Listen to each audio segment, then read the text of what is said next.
Adventure family. This morning we are up bright and early at Carlsbad Caverns, New Mexico. This is the stunning view outside of the entrance to the caves. This is the parking lot. It's already full. There's a Boy Scout troop here, so that is why it is super packed. Here it is, and we're gonna go inside.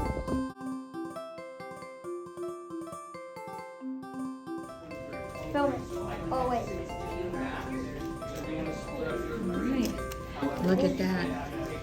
It's telling you how far it's going down. Hey, go grab one of those, yep, thank you. You read my mind. They're going to make it right into this area. Oh. Oh my gosh, it's 700 floors. Bro!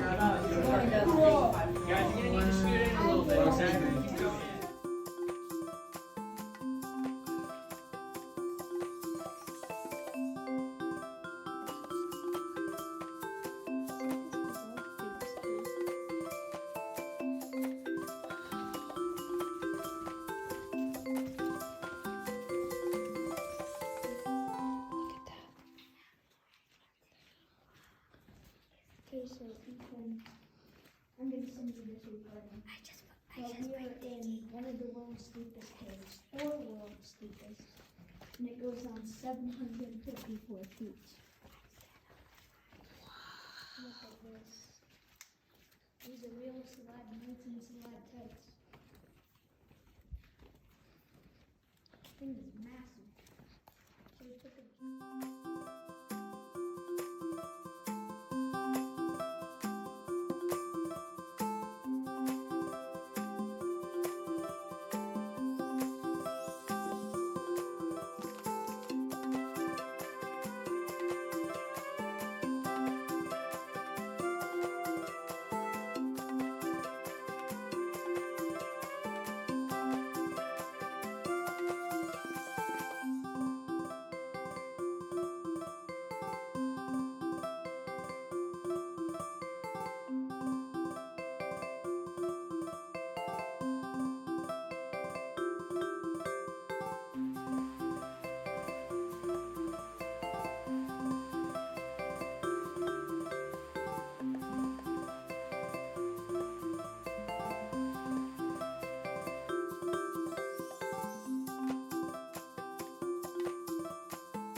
There's different ways to go.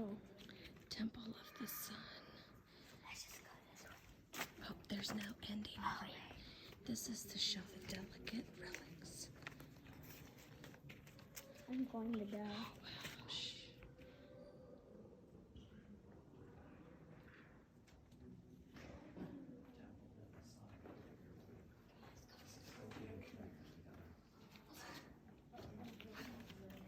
Look at that giant one. What do you think so far of this? Is this not the coolest thing you've ever seen? It is the coolest thing I've ever seen. It's not the coolest thing. It's scary. You think it's scary? Look at that. What'd you say? This is incredible. Yeah, it's scary. I heard a person like scream, and they might have been like a really long way away. This thing echoes for a fourth mile. Yeah, that's what they said. Until about 124 years ago, but this cave is certainly a lot older than 124 years. Just this big room alone, the walls were formed about 5 million years ago, and then all these formations, all these decorations came after the cave had already expanded. So it's growing in a different way. It's not expanding anymore necessarily, but it is growing because of the structures here. Now, only about 10% of the cave is active, but it would need a change in climate on the surface for things to really start growing again higher than 10% of the cave.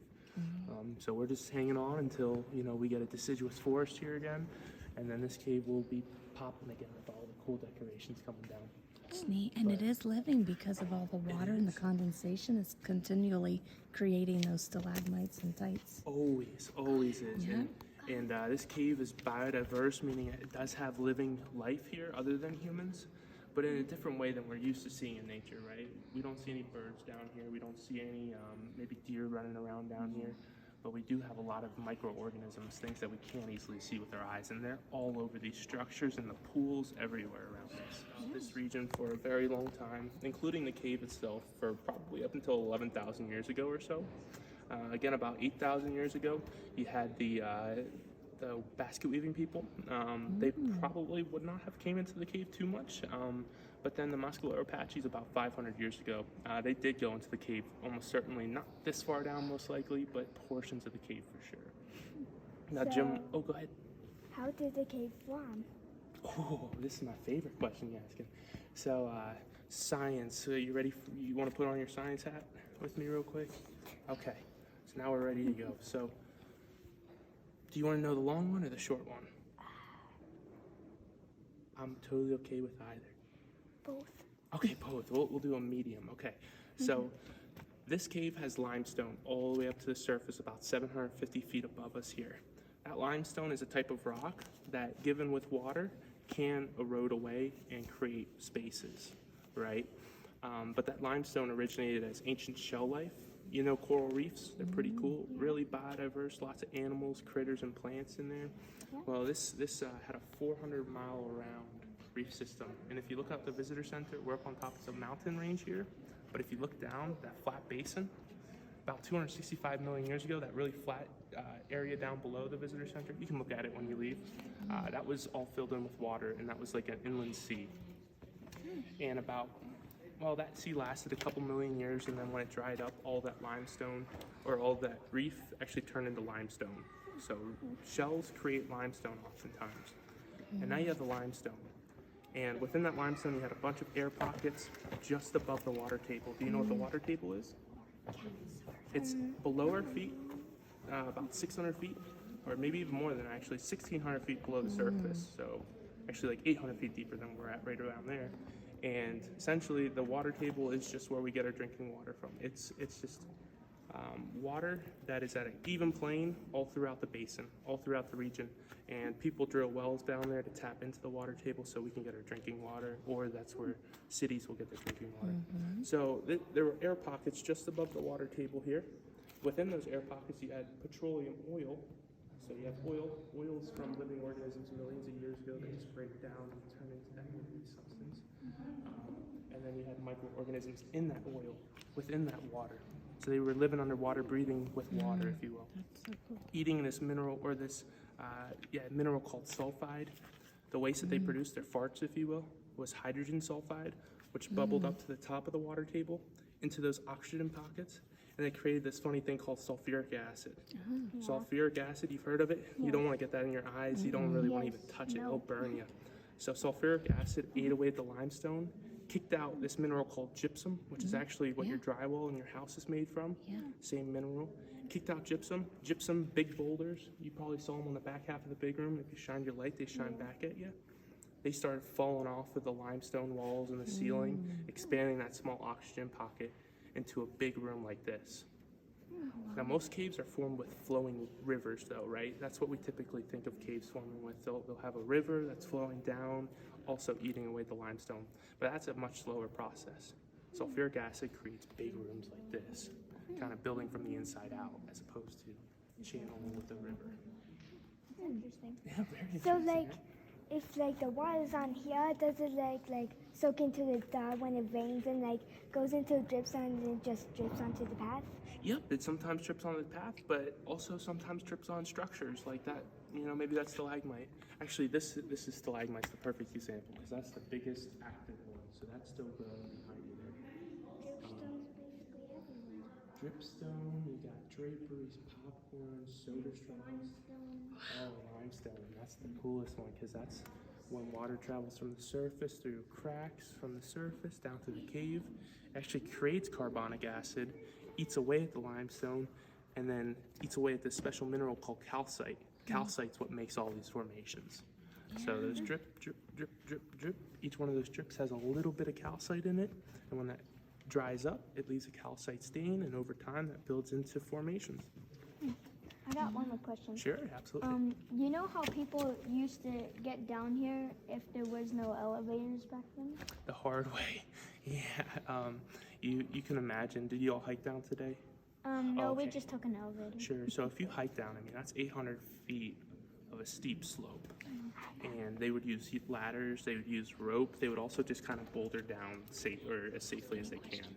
But they were all the time holding a lantern in their hand. So it's not like, So that would we be have really headlamps. difficult. Very difficult. So you pretty much have 3 points of contact at any given time if you're holding your lamp. So very carefully, slowly, much slower. It takes people about an hour to hike down the natural entrance. It would probably take Jim White probably 7 hours just to get down to the big room every day. The drips are coming from the surface. So we imagine a lot like with rain and snow. Believe it or not, we had snow here this past winter. So desert does not produce a lot of precipitation, right? Not a lot of rain. If we had a deciduous forest here, or where are y'all from? Florida, yeah. If we had Florida, tropical weather here, we would have rain constantly reaching the cave, and it would speed up that process. But since we're such in a slow, not a lot of precipitation environment here, not a lot of water trickles down through the surface. That water will also get absorbed by the rock too, so even less of it is going to be reaching the cave. So therefore, only about 10% of the cave is active. If we had a different climate like Florida, it would probably, take maybe 30 years for a single inch of stalactite growth. But all that water is just traveling through cracks from the surface all the way down into the cave, but all the time it's building up speed. It's also becoming more acidic, and it's eating away at the limestone, that basic limestone. Within limestone, you also have calcite. Calcite is calcium carbonate, if you will. And that mineral...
I might have bruised my... Okay, this is the Chinese theater. Columns, stalactites, and stalagmites. Look at this, it's so pretty. So it looks like the backdrop of a Chinese theater. So you've got this is where the instruments would be. You've got a cool Chinese looking performer.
Adventure fam. We are here inside. and look So at this. They're so chunky. Oh my word, that is the biggest pizza I think I have ever seen in my whole entire life. That's like 2 whole pizzas. That's literally Like 3 pizzas. a gigantor pizza. Are you gonna eat it all, Nora? Good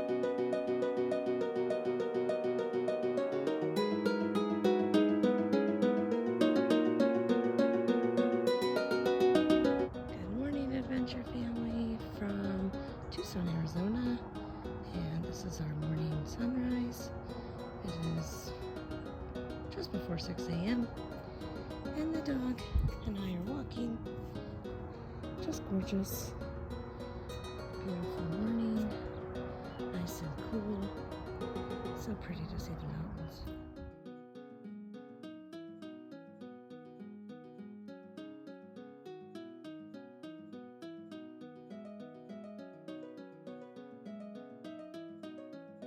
All right, I'm gonna do an Airbnb tour. This is our Airbnb for Mesa. The living room and the dining room. A beautiful kitchen. Cooking some pasta. And then it's Casa de Limon, because they've got massive lemon trees out in the front yard. And there's Jen. You want to finish that up for me right there? And so now we're gonna go show you the bedrooms. It's a 3-bedroom, 1.5 bath. And this is Nora. She's in the other half bath. Beautiful Union Station. And then we've got a bathroom here. And this is where Jake is. And this beautiful bedroom. And then this beautiful bedroom. King size bed all to myself. No, there's a dog. And a mama no. All right, so that's our Airbnb. Super cute.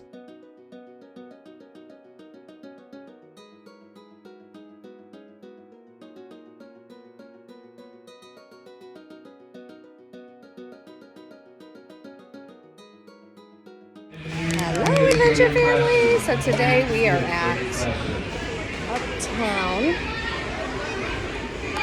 Park, and this is, if you can see, it's like a big playhouse. So, big playhouse. So Jake and Nora are in here somewhere.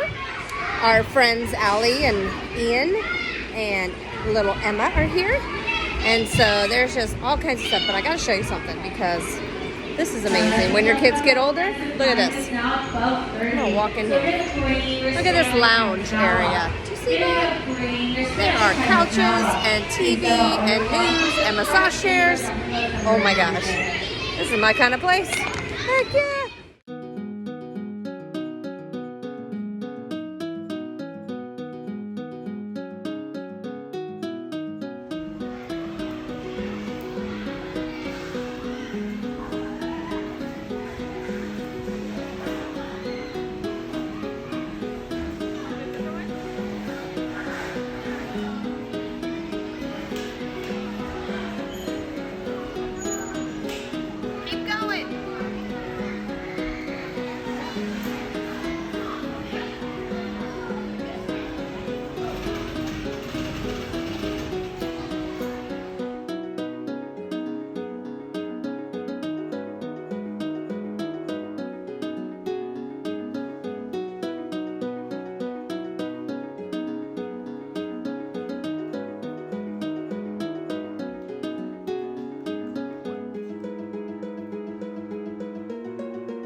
Nora, are you excited? Nora, are you excited?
check this out. Ball casters. Targets. So stuff the balls in these machines. They come out there. Woo! Careful.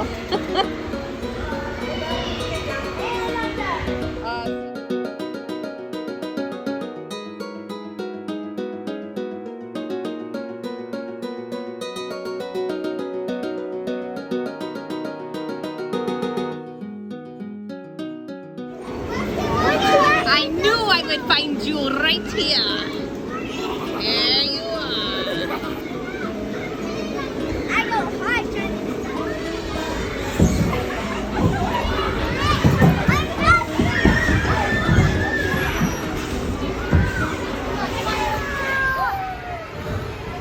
Look at all of you. Woohoo! I have to go wash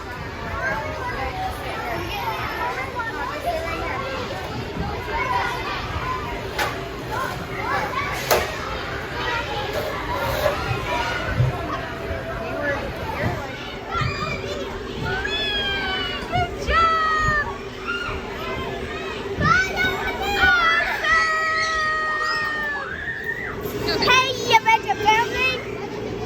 Do it. We are on She runs away as she tells you what she's doing. But she's going on a rocket ship. Alright, and I got we got Jake. What are you guys doing? Loading it up? No, we're trying to get that one. Guys, getting that one. Ah, nice.